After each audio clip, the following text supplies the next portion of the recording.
আল্লাহ তাআলা যখন আসমান জমিন সৃষ্টি করলেন তখন তিনি প্রত্যেক প্রাণীর মধ্যে একটি নির্দিষ্ট বৈশিষ্ট্য ও উদ্দেশ্য রাখলেন। কেউ মমতা নিয়ে সৃষ্টি হয়েছে, কেউ সাহস নিয়ে, কেউ আনুগত্যের জন্য, কেউ আবার সতর্কতার জন্য। প্রত্যেক প্রাণীরই ছিল এক অনন্য দায়িত্ব, আল্লাহর কুদরতের নিদর্শন হয়ে থাকা। সেই সময় ফেরেশতারা আল্লাহর দরবারে প্রশ্ন করেছিল, হে আল্লাহ, আপনি মানুষকে সৃষ্টি করবেন যারা দুনিয়ায় ফাসাদ করবে, রক্তপাত করবে? সূরা আল বাকারা আয়াত ৩০-এ এটা বলা হয়েছে। আল্লাহ বলেছিলেন, আমি যা জানি তোমরা তা জানো না। এই সৃষ্টির ধারাতেই একসময় তৈরি হয় কুকুর, যে প্রাণী মানুষ ও পশুর মাঝামাঝি কিছু বৈশিষ্ট্য নিয়ে সৃষ্টি হয়েছিল। ইবনে কাসির রহমতুল্লাহ তাফসির গ্রন্থগুলোয় উল্লেখ আছে যে আল্লাহ তাআলা যখন পশুদের সৃষ্টি করলেন তখন প্রত্যেক প্রাণীর মধ্যে কিছু গুণাবলী বণ্টন করা হলো।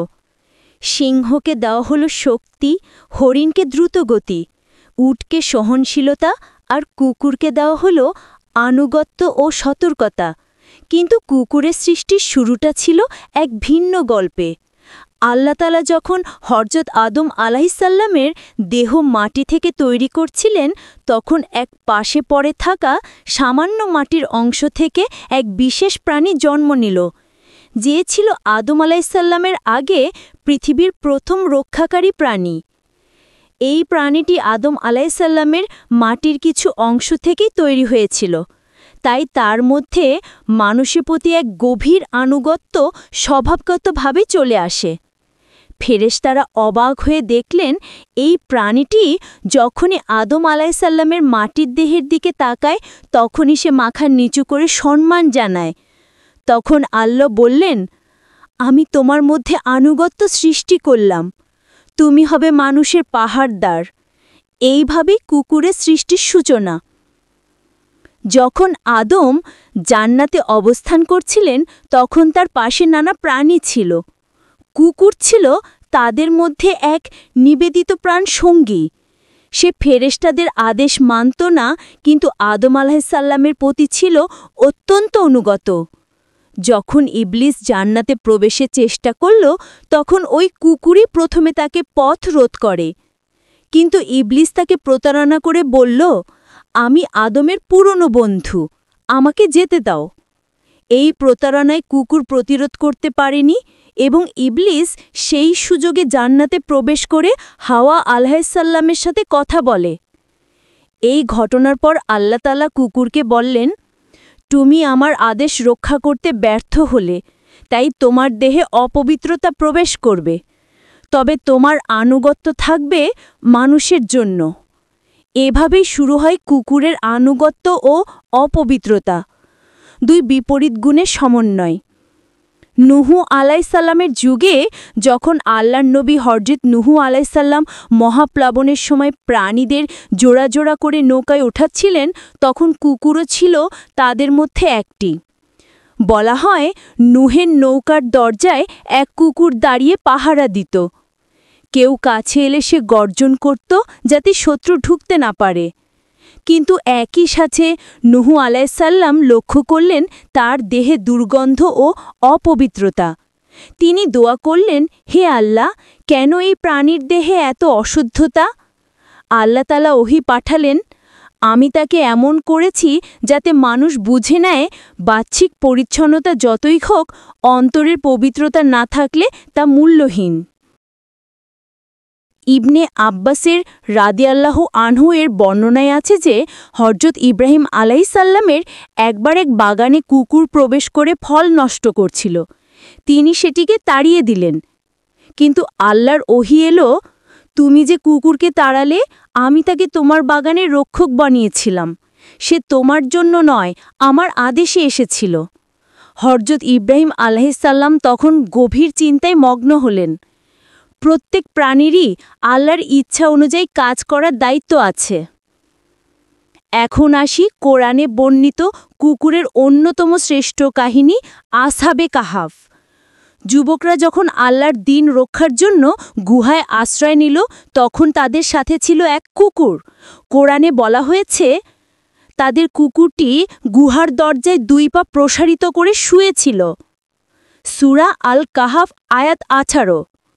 আল্লাহ কুকুরের নাম উল্লেখ না করলেও তাকে এমনভাবে সম্মানিত করেছেন যে সেই গুহায় থাকা কুকুরও আল্লাহর রহমত প্রাপ্ত হয়। তাফসিরে বলা হয়, সেই কুকুরটি যুবকদের পাহারা দিত। কেউ কাছে এলে সে ঘেউ ঘেউ করত না, বরং নীরবে মাথা তুলে তাকাত, যেন সে বলছে এরা আল্লাহর বন্ধু। কেউ কেউ বলেন কুকুরটির নাম ছিল কিতমির এবং সে জান্নাতে প্রবেশ করবে কারণ সে আল্লাহর প্রিয় বান্দাদের সঙ্গী হয়েছিল। এখন আসি মূল প্রশ্নে, ইসলাম কেন কুকুরকে অপবিত্র বলেছে?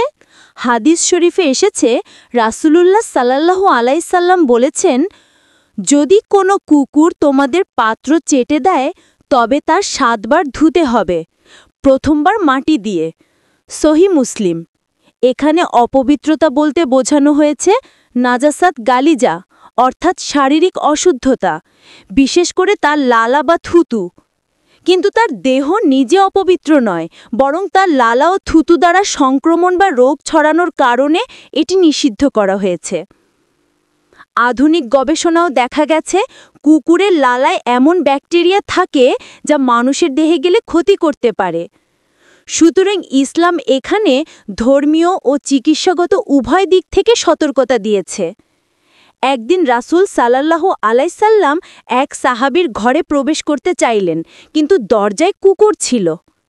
তিনি ঘরে ঢোকেননি এবং বললেন, ফেরেশতারা এমন ঘরে প্রবেশ করেন না যেখানে কুকুর বা ছবি আছে।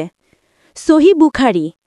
এটি বোঝায় কুকুরকে গৃহপালন বা পোষ মানানো ইসলাম নিষিদ্ধ করেনি, বরং অকারণে ঘরে রাখা নিরুৎসাহিত করেছে, কারণ এতে ফেরেশতারা দূরে থাকে। তবে হাদিসে স্পষ্ট অনুমতি আছে, যে কুকুর শিকার বা পাহারার জন্য পালন করা হয় তার জন্য কোনো পাপ নেই। সহিহ মুসলিম। অর্থাৎ কুকুর রাখা যায় যদি তা উপকারী কাজে ব্যবহৃত হয়। তাসাউফ ও মারেফতের দৃষ্টিতে কুকুর মানুষের জন্য এক গভীর শিক্ষা। একজন দরবেশ বলেছিলেন, আমি কুকুরের কাছ থেকে 60টি গুণ শিখেছি। সে ক্ষুধার্ত থেকেও ধৈর্য ধরে, সে মালিকের জন্য সর্বদা অনুগত থাকে, সে নিজের অংশ ছোট, মালিকের অংশ বড় মনে করে, তাকে যত মারো তবু সে ফিরে আসে, সে পাহারায় অবিচল, সে ওপরের সম্পদ চুরি করে না, সে কৃতজ্ঞ, অল্পে সন্তুষ্ট। এভাবে সুফি ও আধ্যাত্মিক সাধকরা কুকুরদের নফস নিয়ন্ত্রণের প্রতীক হিসেবে দেখেছেন। অর্থাৎ বাহ্যিকভাবে অপবিত্র হলেও অন্তরে আনুগত্য ও ধৈর্যের শিক্ষা লুকিয়ে আছে তার মধ্যে। একবার এক দরবেশ রাত্রে নামাজ পড়ছিলেন, দেখলেন দরজার পাশে এক কুকুর বসে আছে। দরবেশ বললেন, তুমি অপবিত্র, দূরে যাও। কুকুরটি চুপচাপ মাথা নিচু করে বলল, আল্লাহর ইলহাম হিসেবে বোঝা যায়, তুমি তোমার অন্তরের অহংকার দূর করো, আমি বাহিরের অপবিত্রতা দূর করব। দরবেশ কেঁদে ফেললেন। তিনি বুঝলেন আল্লাহ বাহ্যিক দেহ নয়, অন্তরে পবিত্রতাই মূল্যায়ন করেন। রাসূলুল্লাহ সাল্লাল্লাহু আলাইহি সাল্লাম বলেছেন, একজন পাপী নারী একটা কুকুরকে পানি খাওয়ানোর কারণে আল্লাহ তাকে ক্ষমা করে জান্নাতে দিয়েছেন। সহিহ মুসলিম। এই হাদিস প্রমাণ করে আল্লাহর দৃষ্টিতে করুণা সবচেয়ে বড় পবিত্রতা। যে প্রাণীকে ইসলাম শারীরিকভাবে অপবিত্র বলেছে, সেই আবার দুনিয়ার অনেক মানুষের দয়ার কারণ হয়ে জান্নাতের পথ খুলে দেয়। কুকুরের সৃষ্টির কাহিনী আমাদের শেখায়, আল্লাহর কোনো সৃষ্টি তুচ্ছ নয়। প্রত্যেক প্রাণীরই এক ডিভাইন উদ্দেশ্য আছে। কুকুরের মধ্যে যেমন অপবিত্রতা আছে, তেমনি আনুগত্যও আছে। মানুষ যদি এই আনুগত্য ধৈর্য শিখতে পারে, তবে সে আল্লাহর প্রিয় হতে পারে।